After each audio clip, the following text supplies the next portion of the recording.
Hello and welcome to the Integrative Health Convention 2019 online interviews. Today we're going to find out more about Reiki from Ignaty Dyakov, who is speaking at the Integrative Health Convention 2019 on the weekend of the 5th and 6th of October 2019 at the Plaza, Victoria in central London. So this is Ignaty Dyakov. Hello. Hi. Hello, everyone. And he's a Reiki master practitioner, and he can be found at lifesensei.uk. Hi, Ignaty. Should we begin by letting the audience know a little bit more about yourself and what you do? Sure, absolutely, my pleasure. So I am a Reiki master practitioner, as you said.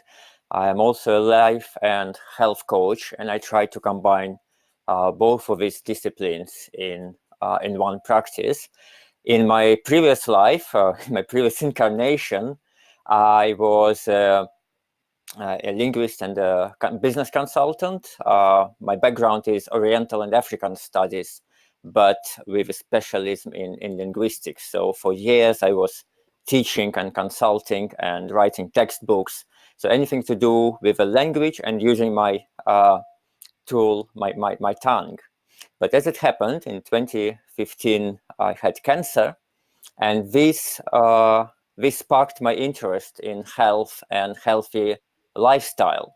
So that's how from business mentoring and business coaching, I moved into life coaching and health as the foundation for good life. And then when I traveled in the Himalayas, I stayed there for a few months, I got introduced to Reiki. And that's what we are going to talk about today, and in more details at the convention in October. So Reiki is a complementary therapy. Yes, it is not an alternative medicine. It's very much a complementary therapy. It's an energy healing, which roots in a lot of different Eastern practices, from martial arts to Buddhism and Hinduism.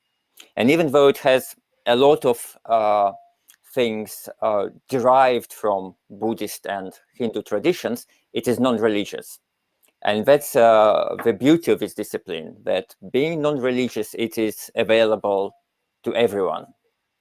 So it talks about the same energy, exactly the same energy as what Indians would call prana, in Ayurveda, and in Hinduism.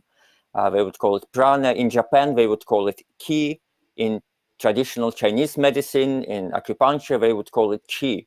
It's exactly the same energy. It's nothing different. Reiki, as some say now, Reiki is just a very respectful way to call this energy. And the difference between Reiki and other Eastern practices is just that it's a very unique system, and yet the system is rather simple and accessible to everyone. Thank you. You mentioned that you had tongue cancer and then you had to go to the Himalayas, and then you came across Reiki. Do you mind telling us a story about how that changed things for you? Yeah, sure. I'm always happy to share my life journey, because I believe it might be of interest, in a sense, to benefit to other people, including cancer survivors. So I had my cancer in 2015, and I was treated in conventional way in London. But then, as it happens, there were several side effects of this treatment, and I decided to go to the Himalayas to see if there are ways to address side effects. And I got acquainted with Ayurveda and Tibetan medicine. And then, rather accidentally, but it happens in Reiki quite a lot, actually, that people get to know Reiki by accident. I met my first Reiki master, who delivered training, and I got my first attunements in the Himalayas. I got a more formal training later on in the UK as well. But since then, I got interested in energy, in applications of energy healing to creating a more balanced and healthier lives.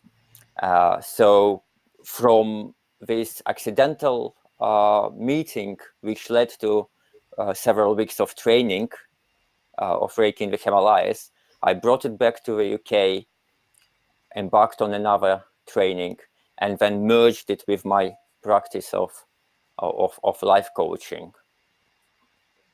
Wonderful.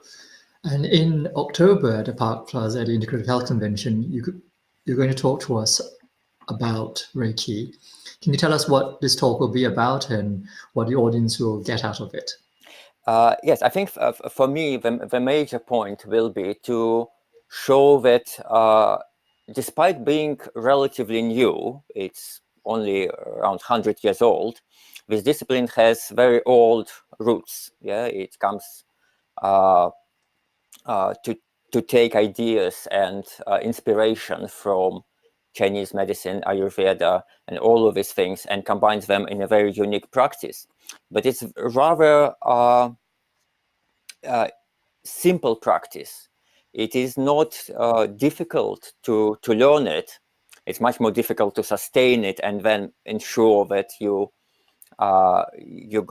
grow as a Reiki practitioner. But the training itself is relatively easy and it's very democratic. It is very accessible to everyone. It's not witchcraft. You are not supposed to be born as a Reiki practitioner. You can get training and attunement with a number of reputable course providers and teachers, and I'm going to share ideas of where to find these teachers. There are several registers available in the UK, so you can find a bona fide teacher. And then I will be talking about some research which our Swiss colleagues compile these days to show how Reiki can be of benefit alongside traditional medicine, traditional medical treatments. And finally, I would want to reinforce the message that it is accessible to everyone.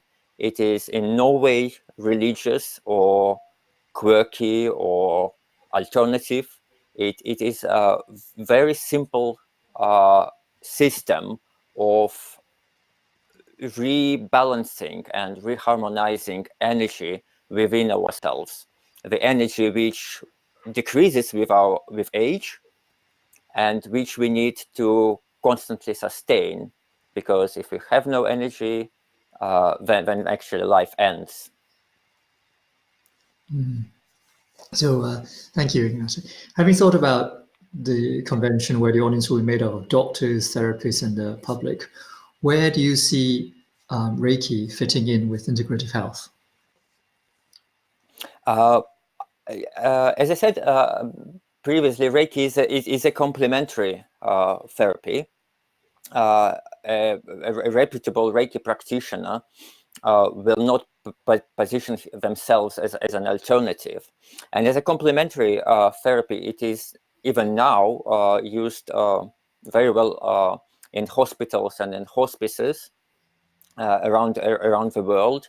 And end-of-life care, support with mental diseases, with health crisis and life crisis, when people are dealing with severe conditions and they need a relaxing and calming state to enhance self-healing, to promote this energy from within, yeah, working alongside traditional medicine.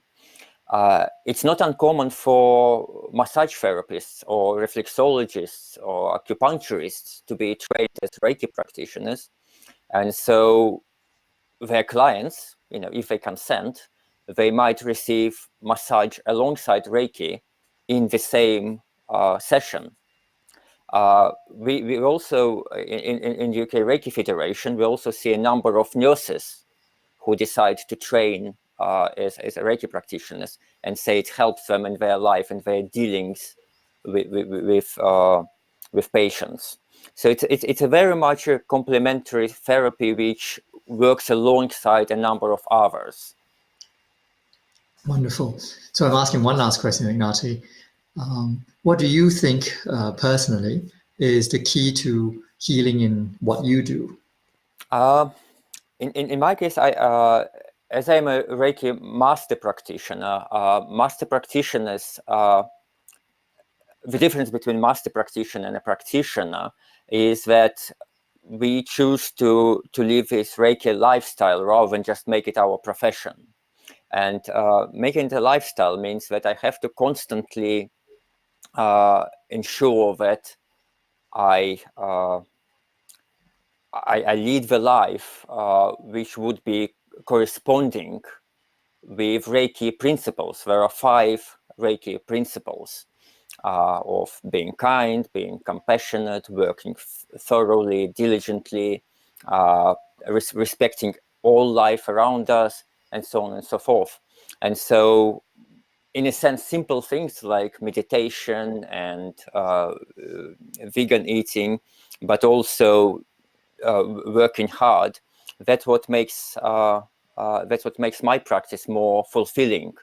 And I find comparison to the magnifying glass a very interesting one, that I believe that as a Reiki practitioner, I'm like a magnifying glass through which sun rays go into the piece of wood on the earth, and by focusing this energy of sun through a very clean magnifying glass, fire can start in the wood. So all I have to do, I don't have to generate this energy. What I have to do is to ensure that this energy of the sun goes through my glass as focused, as concentrated as possible. And I just have to live a life as pure as I can. And I hope I do my best in it. That sounds amazing. Thank you very much. Thank you. Thanks everyone for taking the time to watch and listen to this interview. Remember to get your tickets early now from our website by following the links below. We are the Integrative Health Convention at the Park Plaza, Victoria in London on the 5th and 6th of October 2019. You can use the discount code video5, which will give you a 5% discount as a gift from us to you for spending your time with us today. When we see you in October in London, you'll get to meet Ignaty, myself, and all our over 30 amazing speakers in different fields of complementary therapy and conventional therapy, and they'll share so much more with you then. Thank you very much. Thanks, Ignaty. Thank you.